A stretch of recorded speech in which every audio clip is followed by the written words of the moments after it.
What's up? It's Koreatown 85 and I am back here today. There was a bug.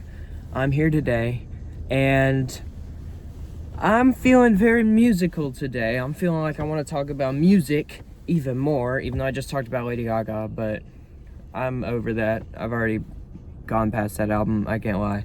But today I'm going to talk about more Broadway music and my favorite artists. Like my favorite more underground artists. I think every artist that I have on here is under 1 million on Spotify.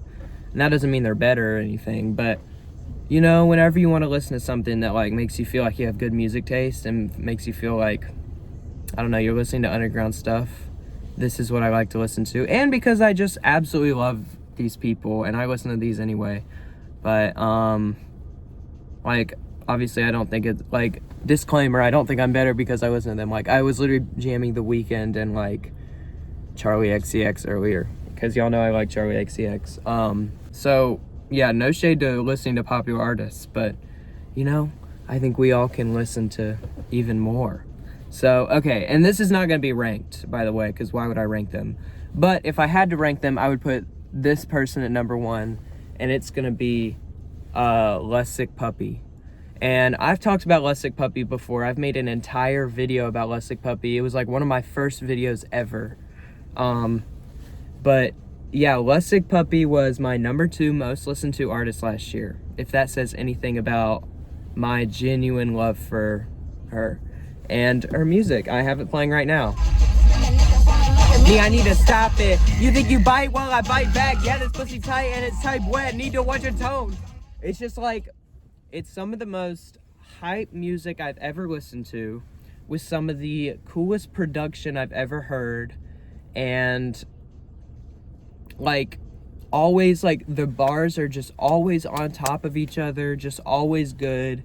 And it's so fun to learn the words to these songs because of how like funny they are and how like accomplished you feel whenever you finally learn them, because they're so snappy and fun. And like there's like phrases in these songs that I use on a regular basis because I think it's so funny.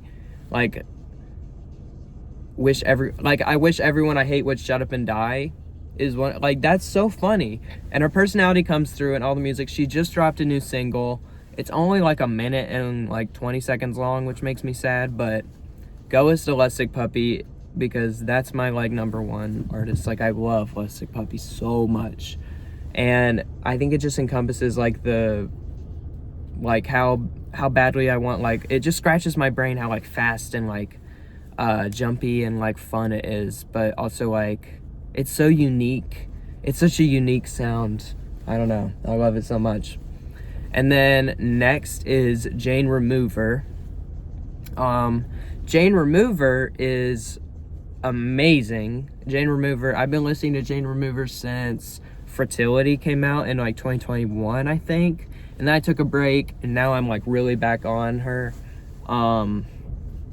Because she's coming out with a new album soon. And all of the singles that have led up to this new album, which is gonna come out pretty soon, I'm pretty sure, have been like banger after banger after banger, like JR, Dancing with Your Eyes Closed, and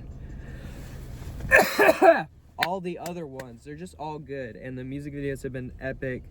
And this is big news, I'm seeing her in concert this May after the album comes out, so that'll be epic. I'm gonna have to memorize that whole album in order to scream it at the top of my lungs at Jane. But I'm really excited for that show. That show's gonna be epic, and you're gonna see a theme with this music. I kind of like more fast-paced and like kind of electronic music, kind of, not all of this, but I do like electronic music a lot, and like the modern capabilities of music and how that gets incorporated and stuff like that. But I also want to talk about 454, who is a rapper, and he is so cool. He always has these like really epic beats that are going on, that are very like video gamey kind of, but like, and then he does his vocals in a really cool way that are like auto-tuned to fuck, but like in a good way. Like it's not annoying, and it kind of just like adds to the vibe and the sound. I really like, I mean, this is also just something that I can put on in the background, which I also want to like listen to music, you know, in the forefront, but also it's good for like the background and kind of like having the album going as you're listening to it. It's amazing. I also want to talk about Dev Lemons. Dev Lemons was also in my top 5 last year. I just realized that. Dev Lemons is incredible. Dev Lemons is also a YouTuber, which I learned after I started listening to her, but yeah, makes YouTube videos and is super funny. But also her music is so good. Again, it's people that can create their own like personal sound that I gravitate towards so much, that like it's just so cool how unique Dev Lemons sounds like from anyone else. Like even whenever she slows it down in some of her songs, which none of her songs are necessarily that crazy or like fast, except for like CEO of My Ass, but just even the slower songs that she's made more recently still sound so uniquely her, and like her voice delivery is so good always, and the production on all of the tracks, I think she like pairs with a certain person a lot of the time. And so yeah, again, just like really creating a sound that's unique to her, and she sounds amazing. It's very like, I can't even describe it. There's so many different genres that like come together in Dev Lemons music. It's very unique, very cool. But speaking of a new genre, I'm also gonna say 100 Gecs is, I always fucking plug 100 Gecs, but I've got to do it again. 100 Gecs is incredible. I've seen them twice in concert. Both times were incredible, and I don't care what the fuck people are saying. I don't care. Do I look like I care? Like, is this the face of someone that gives a fuck if you like 100 Gecs or not? Because you should. If you just buy into that shit, like that video of Denzel Curry saying that, like, getting fucking, like, turning that shit off immediately, turning off Stupid Horse immediately. Nah, Denzel, that left a bad taste in my mouth. You can't do that to 100 Gecs. 100 Gecs is insane. They're so cool, and they literally made a fucking genre. Like, what more are we asking of people from a creativity standpoint? I'm praying for a new album this year. I really do think it'll happen. I think if I just like maybe send a couple thousand more DMs, 1,000 Gecs DMs, you know? All right. Hold on. I need to recuperate on my list. Hold on. Okay, next I want to talk about Longyu Gao, who is on a hot streak with me, with the past 3 years coming out with a new EP every year, and she's made this trilogy of EPs, and the second and third one are some of my favorite like music from the past couple years. Like her most recent one is where I would recommend actually starting, because it's the most like regular in terms of Longyu Gao, but then go to her her previous album or EP, which is called Let's Hope Heteros Fail, Learn, and Retire, which is really funny, I think. I'm kind of offended, but like, whatever.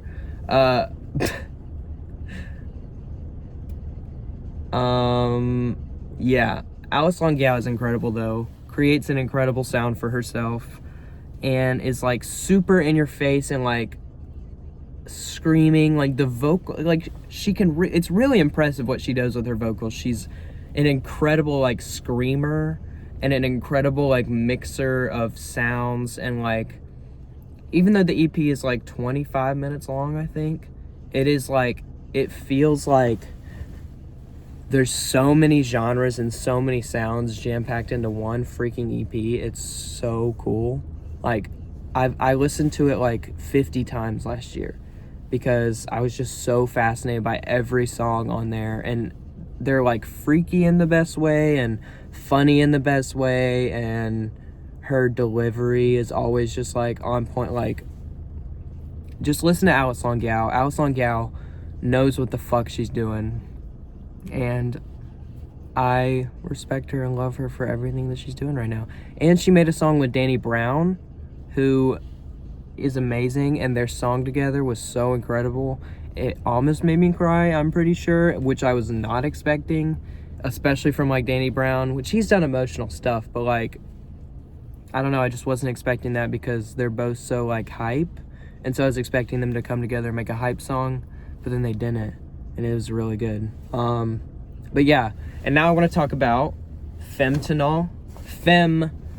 Femtanyl, not fentanyl. Femtanyl. Femtanyl also collaborated with Danny Brown and made my most listened to song last year. I listened to it like 300 times, I think. It's called Me and Mine. But yeah, Femtanyl, I will say, like, a lot of the songs sound kind of similar, but the sound is so good, and again, so unique to Femtanyl. Like, it's like a completely new sound that I haven't heard, that is so like hyper and uses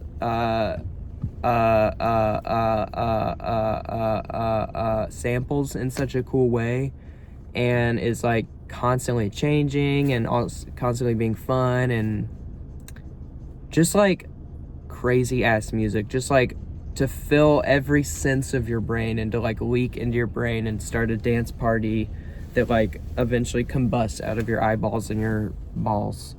You know, that kind of music. That's how good the music is.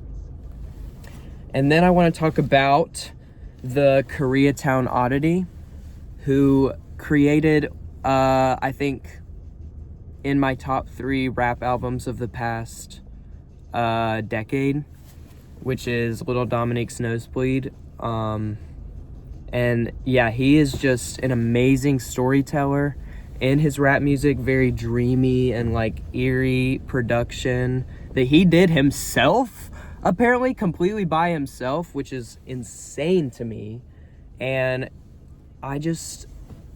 the album is so moving and inspiring and emotional, in my opinion, and I just can't get over how moved I get whenever I listen to it. You know, it just brings something out in me. And even that song, "Are they legalize weed in LA?" Oh, word! That is a bop and a half. Like, he makes bops too, but also it's a great storytelling album and a great album about... It's just so good. I can't even describe. I might make a whole video about that album. Now that I think about it, I probably should. And now, I also want to talk about one of my other favorite rappers, and you might know him from other things, like Abbott Elementary maybe, or maybe his stand-up comedy, but I'm here to tell you that his rap game is the best. It's going to be Zack Fox. Zack Fox has some of the best bangers I've ever heard. Fuck Around and Find Out, Boy, I'm on Your Ass, like, it just, like, the Mind Your Business, Sipping My Tea, like, y'all cannot underestimate this man and his rapping abilities and how funny his songs can be. And sorry, someone's pulling up next to me and I feel awkward. How fucking funny his songs are and how hard they go every single fucking time. I wish he would put out music again. I think he will one day. He's like doing DJ sets and like stuff, but he's also so like on Abbott Elementary right now, apparently. I don't really watch that show right now, but apparently he's really on it, so I don't know. We'll see when we get into music, but there's enough of it to relish in it, so go and listen to that, because that shit is gas. That shit is so good. That shit is so good. Okay, I think there's one other person I need to talk about. Hold on. Oh yeah, and then I really quickly wanted to mention Death Insurance, which is, I don't know who all is in it, but if it's just one person, but it's really good music. It's very electronic, very fun, very, like, it's not a lot of music, but I don't really have much to say about them, but I love Death Insurance, and I think there's a lot of bangers there that, yeah, I just recommend all of it. So that's gonna be my list, and that's all my recommendations. I hope you guys like them. Because, yeah, that's what I've been listening to a lot lately, too. And that's, like, cornerstones of my music taste. Like, if you want to know, like, what music I like and you wanted to recommend something, this is the kind of music that I like. And so, you know, I mean, you probably know what music I like because I talk about music a lot. I feel like maybe not enough. I don't know. I think I should talk about music less, though, because sometimes it gets kind of boring, I feel like. I don't know. But I have fun talking about it. Sorry, that was a millennial face. That was really rough. I'm sorry. Anyways, I have to piss. I'm about to piss my fucking guts out. I'm just holding it in, like, really bad. And then I'm going to play Fortnite, I think. And I'm trying to make a Fortnite video, but guys, I'm so bad at Fortnite. Like, it would be the most terrible video ever, because I would just keep dying, because I'm so bad at Fortnite. Like, I don't know if you would be interested in seeing me fail at Fortnite a bunch, but I guess if you are, let me know. But that's going to be it for me today. Yeah. I also heard someone say that I should call you the turds. So, I'll try that. Let me know if you like that. If you don't, I'll stop. I don't want to call you something that's going to make you uncomfortable, you know? Or if it, like, draws back any traumas, you know? I wouldn't want to do that. Please don't talk about that voice crack. I don't want to do that to you. But, you know, I'm going to say for right now, goodbye, turds. Goodbye, turds. And Koreatown 85 is out.